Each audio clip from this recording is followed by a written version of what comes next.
Thank you everyone for taking the time to tune in today. Today's episode of the Topping Show is proudly sponsored by Topping Technologies. Topping Technologies is an IT value-added reseller and services company with a special proficiency in IT security. Heck, I see their founder at least twice a day. Gotta say he's quite handsome and brilliant. He's me, see, that's a joke. If you're an IT leader or a business owner, you can reach out to the team at sales@toppingtechnologies.com. Also, still giving away a free flamethrower with every IT purchase. That does come with a fun Picatinny rail adapter, so you can mount it to any standard AR-15 like all awesome accessories can be. Go to toppingtechnologies.com and click the flamethrower button to learn more, or click the URL in the video description below. Lastly, trying to get to 5,000 subscribers by the end of the month, so if you can click that button and tell your friends, I would greatly appreciate it. Now going over to the business part podcast, you have Cummins making their very first gasoline-powered engine after decades upon decades upon decades of one of the most reliable diesel engines on the planet. Well, before the kneecapping from the EPA, where they had to bolt on crap to make them unreliable, but nevertheless an icon to be sure.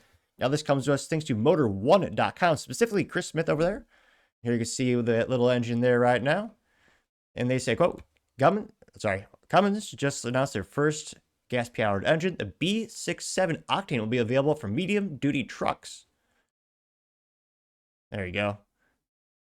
I don't know if they call it a feature. I would call it a bug, but always nice when the website has that pop-down banner for seemingly no reason.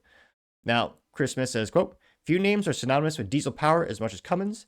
With a history going back 100 years, Cummins engines have powered everything from big rigs to locomotives, construction equipment, generators, ships, and Ram enthusiasts will brag for weeks about the Cummins-powered pickup trucks. Which is great because it'll last forever while the pickup truck basically disintegrates into nothing with all the rust. Pun at you, Dodge. Or, no, Stellantis. Nevertheless. I say, through all that, however, there's never been a Cummins that burns gas. Until now, say now to the B6.7 octane, which, it looks kind of cool. I say development of the engine actually began several years ago, but is now just launched for use in medium-duty commercial trucks based on the company's B67 inline 6 diesel platform and makes up to 300 horsepower and, geez Louise, 660 foot-pounds of maximum torque.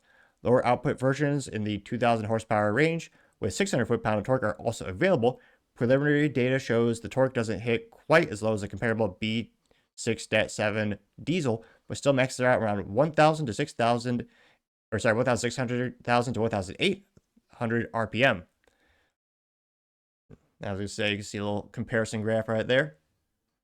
I would say that Cummins states that the new engine runs on 87 octane gasoline, delivering diesel-like performance and reliability without the added complexity of DEF systems to meet regulations, which, all the crap they bolt on to make a vehicle unreliable, though in the short term, arguably, debatably, better for the environment.